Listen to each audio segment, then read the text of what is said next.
Fala galera, beleza? No vídeo de hoje eu quero dividir com vocês o que eu faço quando eu vou editar um retrato. Como é que eu começo e como é que eu termino. Esses ajustes então são os ajustes básicos então que eu vou dividir com vocês e espero que ajude aí na hora de vocês forem editar o retrato de vocês. É lógico, né, pessoal, que tem que entender que não dá para salvar a foto apenas na edição, tá? Eu acho que a foto ela tem que já sair praticamente pronta da câmera. E depois a gente fazer os ajustes mínimos, aqueles ajustes que a gente acredita que sejam interessantes, até porque para deixar a foto de forma mais homogênea. E aí sim, depois tu vai colocar o teu estilo, a tua característica. Nesse vídeo eu basicamente vou trabalhar em cima dos ajustes básicos mesmo, então que eu faço antes da finalização, tá bem? Então eu tô com esse retrato aqui e a gente vai trabalhar em cima dele juntos. E aí eu vou etapa por etapa explicando para vocês o porquê de cada um deles, tá bem? Bom, como vocês podem ver então, eu tô com essa foto aqui e a partir disso aqui, que é a minha foto original, que eu vou começar então a fazer os ajustes. A primeira coisa que eu faço, que nem sempre eu tenho que fazer, mas na maioria dos casos sim, é um corte. Eu gosto de cortar a foto, eu gosto de alinhar ela, eu gosto muito da centralização. Embora aqui eu não vou usar a regra da centralização, eu vou usar a regra dos terços. E eu gosto de trabalhar sempre dando mais ênfase nos olhos da pessoa. Então, é um corte mínimo, como vocês podem ver, mas já faz uma diferença aí. A segunda coisa que eu faço depois de um corte, que o corte for bem feito, eu começo ou fazer o ajuste dos brancos, tá? O balanço dos brancos, ou eu faço a exposição. Aí vai depender um pouco. Eu sempre deixo minha câmera com o balanço dos brancos automático. E depois eu venho ver se eu preciso fazer algum ajuste ou não. Por característica minha, eu gosto das fotos um pouco mais quentes. Principalmente essa foto, quando vocês estão vendo aqui, a predominância dela é o laranja. Tava com o sol vindo de cima. Então, eu posso vir aqui, nessa parte, para deslizar, para deixar ou ela mais fria ou um pouquinho mais quente, que é mais ou menos isso que eu gosto. E aí eu sempre dou uma olhadinha, puxando um pouco pro verde, para dar uma ajustada na pele. Embora às vezes a pele um pouco mais magenta fique legal. Vamos ver como é que ficou a pele, mais de perto aqui. Ó, vocês percebem que nessa foto antes ela estava mais azulada, olha só. E agora ficou um pouquinho mais quente e um pouquinho mais esverdeado. Tem um outro macete bem interessante aqui, que quase sempre acerta, e às vezes são testes que a gente vai fazer. Tu vem aqui no conta-gotas, e tu procura sempre a parte mais cinza ou mais branca, assim, não muito branco, tá? E tem que ver ali se o RGB vai estar em torno de 65, eu gosto mais de 70, tá? E aí tu vem aqui e clica e ele faz o ajuste automático para ti. Então tu procura essas partes aqui, mais claras, eu gosto mais aqui, ó, de 70 e poucos, ó. Ficou então no caso um pouco mais azulado, e aí qualquer coisa eu venho aqui e só ajusto novamente, como eu gosto. Então, já fizemos a primeira coisa que foi dar o corte, depois a segunda foi ajuste de temperatura. Olha como é que ficou a foto, o antes e o depois. Agora vem a parte da exposição. Na minha opinião, essa exposição tá boa. Eu não faria nada de diferente nela. O que vai acontecer mais tarde, sim, daí eu fazer mais os ajustes. O que dá para fazer nela aqui, talvez, é deixar um pouquinho mais claro. Tá? Puxar um pouquinho mais aqui. Depois a gente vai fazer outros ajustes e... Vocês viram que foi mínimo. Foi bem pouquinha coisa que eu fiz aqui. A terceira parte, a terceira etapa, eu vou trabalhar nessas partes aqui. Que são os realces, as sombras, as luzes altas, os pretos, os brancos. Geralmente, quando dá uma estourada, por exemplo, nessa região aqui, ó, na cabeça dele. Essa foto aqui, vocês percebem que ela foi feita ao meio-dia. Eu não aconselho muito fotografar nesses horários, porque acontece muito de ter sombras muito fortes em cima do olho. E isso aí atrapalha um pouco na hora da edição. E na hora de poder ver melhor os olhos, né? Mas nesse caso aqui ainda consegui ajustar com uma boa exposição, vocês podem ver. O que eu faria aqui então era baixar um pouquinho os realces, para eu conseguir ganhar um pouco mais da informação aqui. Olha como é que tava e olha como é que ficou. Tá. Outra coisa importante, pessoal. Todas as etapas a gente pode ir e vir, tá? Pode voltar lá e arrumar o ajuste dos brancos depois. Balanço dos brancos, eu digo. Tu pode arrumar a exposição também. Então isso aí tudo pode voltar. Todo esse espaço pode voltar. As sombras desse caso aqui eu nem vou ajustar porque não precisa. Poderia talvez deixar um pouquinho mais escuro, ó. Porque o fundo, a predominância é a sombra. Então, vamos escurecer um pouquinho mais lá. Os brancos, então, eu posso tirar um pouco aqui. Isso tudo que eu estou fazendo, tirar o realce e diminuir os brancos, isso afeta um pouco na minha exposição. Ó, antes e depois. Antes e depois. Talvez eu aumente um pouquinho mais a exposição, porque eu já fiz uns outros ajustes ali de sombras, né? E preto eu não preciso mexer aqui, porque não tem nenhuma predominância. Poderia baixar um pouquinho só aqui, tá bem? Junto com esses ajustes ali, eu considero o ajuste que as curvas, para mim, ela entra junto com isso aqui. A curva nada mais é do que um momento onde eu coloco contraste na foto. Mas é possível colocar contraste apenas nos reais sombras brancos e pretos. Olha, eu gosto de fazer a bem conhecida curva S, mas bem sutil. Bem sutil. Nada demais assim, tá? Vamos ver aqui, ó. O antes e o depois. Então agora a foto já vai começando a criar um corpo, um pouco mais de identidade. Novamente falando da exposição, aumentar um pouquinho da exposição. Qualquer coisa, ajuste o realce também, tá? Feito isso, vamos para uma outra parte que eu acho que é legal, é colocar um pouco de vinheta, tá? Escurecer um pouco ao redor da foto. Só que eu gosto de aplicar a vinheta de uma forma um pouco diferente, tá? Eu não vou aqui nos ajustes. Cadê?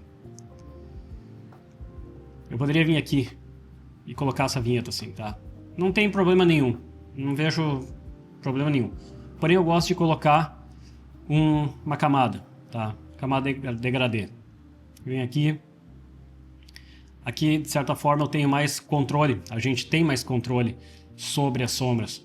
O quanto que a gente quer colocar. Porque a vinheta, ela vai vir, a automática ali do Lightroom, ela vai vir direto ali. Ela vai fazer mais nas bordinhas só. Tá? E às vezes tu quer um pouco mais amplo, para dar um pouco mais de ênfase na pessoa, tá? No rosto dela. Vamos ver, acho que aqui tá bom. Vamos ver como é que fica o resultado. A camada, na verdade, aqui, ela em tese estaria em cima do rosto, né? Mas eu vou fazer a inversão, ó. Aí vocês vêm aqui, clica em inverter. Então, a máscara ficou na volta. E aí nós vemos aqui na exposição, ó. Tá?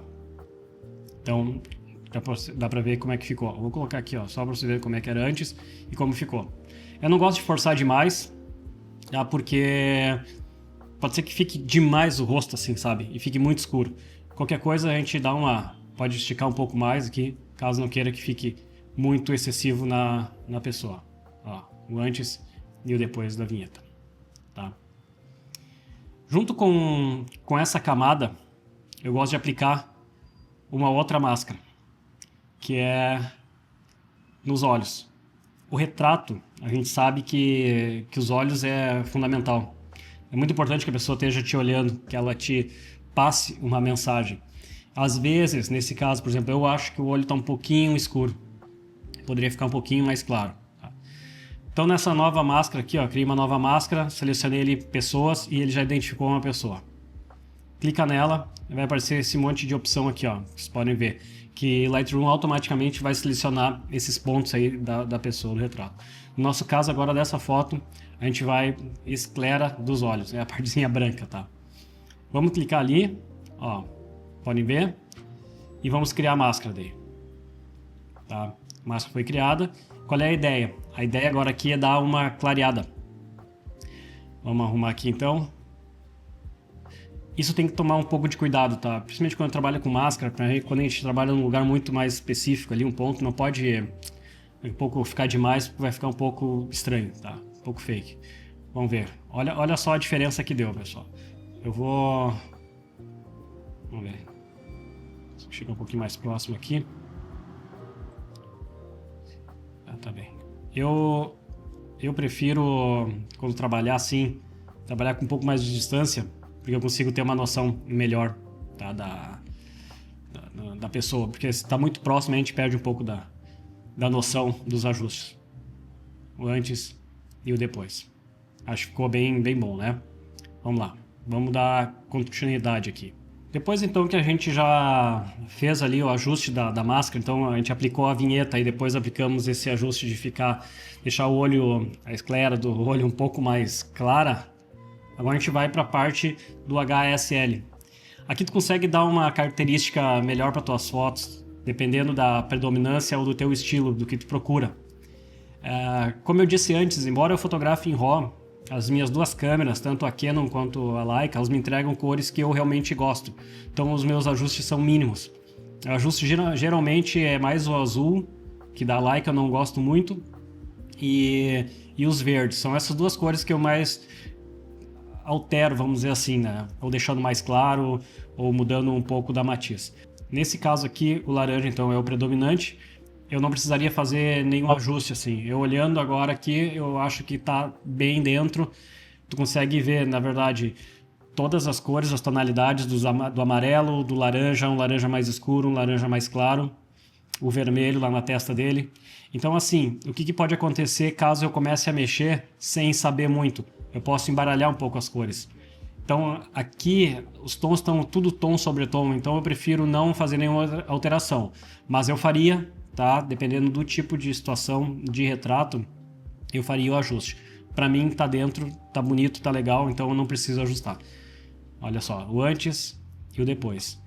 É sempre importante aquilo que eu falei, pessoal. A gente tentar deixar o mais natural possível, claro, lógico, com um pouco de característica da gente, mas quanto menos ajuste a gente fizer, na minha percepção, é melhor. Agora indo para o último ajuste, que seria hoje utilizando um pouco da AI, tá? Dessas inteligência artificial. Ela vem aí para nos ajudar um pouco para fazer, para mim no caso, para fazer pequenos ajustes, que hoje estão um pouco mais fácil de fazer. Tá? Antigamente tinha que fazer um pouco ali no Photoshop, mas agora, por exemplo, não é bem simples, então o que eu faço geralmente é dou uma limpada na cena, só tirando alguns pontos que, ao meu ver, estão chamando um pouco de atenção. No caso do Lightroom, então, a gente vai usar aqui essa ferramenta, tá? Que tem que clicar aqui, ó, tem que marcar, usar IA generativa. Vem nesse símbolozinho aqui, que é de remover. E aí nós vamos remover, então, algumas partes que estão me incomodando um pouco, me chamando a atenção. Por exemplo, essas luzinhas aqui atrás, tá? Então eu vou aumentar um pouco aqui o pincel e vou passar em cima, tá? Passar um pouquinho mais aqui. É legal também no Lightroom que tu pode ou vir aqui direto e remover, ou tu pode continuar, né, retirando o que está talvez incomodando um pouco. No meu caso eu não vou remover ainda, porque são poucas coisas, então eu posso deixar acumular, vamos dizer. Esse cabelo dele aqui tá um pouquinho fora para mim. Aqui em cima da cabeça dele também. Sei que pode parecer bobagem, mas eu acho que isso aí me chama um pouquinho de atenção. E esse outro aqui, que tá me incomodando um pouco. Esse aqui eu não vou mexer, porque daí eu teria que mexer demais. Aí seria muito mais tirar a característica. O que só tirei mesmo foi fiozinhos que estavam fora ali da área principal. Aí então é só clicar aqui em remover, pronto. Depois é só clicar aqui de novo no íconezinho e pronto, e voltou. Vamos lá. Vamos ver então como é que ficou o antes. Essa era a imagem e como ela ficou agora. Tá. Era o antes e o depois. O que eu percebo de característica geral? Aqui a foto ela tá um pouco mais esverdeada. Aqui ela já puxou um pouco mais para o magenta. É lógico que vocês, no meu caso agora aqui, eu tô com o MacBook aqui e eu tô com o meu monitor aqui.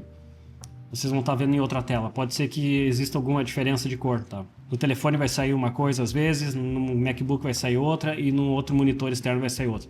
Então, o mais importante é a gente ter o equilíbrio da exposição, que eu acho muito importante, e do balanço dos brancos. Então, voltando, vocês podem sempre retomar aqui as etapas, arrumar um pouco mais a exposição. No caso, eu aumentei mais um stop aqui, que ficou bem mais claro. E isso também, quando tu aumenta a exposição, querendo ou não, o ajuste na temperatura ele é alterado, tá? Então tem que tomar sempre cuidado nisso para, se for ajeitar lá, cuidar para ver se não destonou demais do que estava antes, tá? Então é isso, pessoal. Olha só, o antes e o depois com pequenos ajustes. Bom, eu espero que vocês tenham gostado, tenho entendido o processo, dá para perceber que não tem nenhum mistério, é bem simples mesmo. Eu acredito que o mais importante é na hora do clique, é na hora de fazer a foto, é na hora de compor, no momento. Escolher uma luz boa, escolher eu ia dizer assim, um fundo legal, um fundo bom. Nem sempre a gente tem isso à disposição. Nesse caso aqui, vocês podem ver que foi em 85mm que eu fiz, mesmo em f4. Eu consegui ter um foco bom nos olhos, na pele aqui. E aí a partir dessa parte da orelha aqui já começou a desfocar. Eu gosto assim, eu acho que está bem legal. Mas é isso, pessoal. Se tiverem alguma dúvida, deixa aí nos comentários que eu vou responder com certeza. Beleza? Falou, pessoal, e até o próximo vídeo.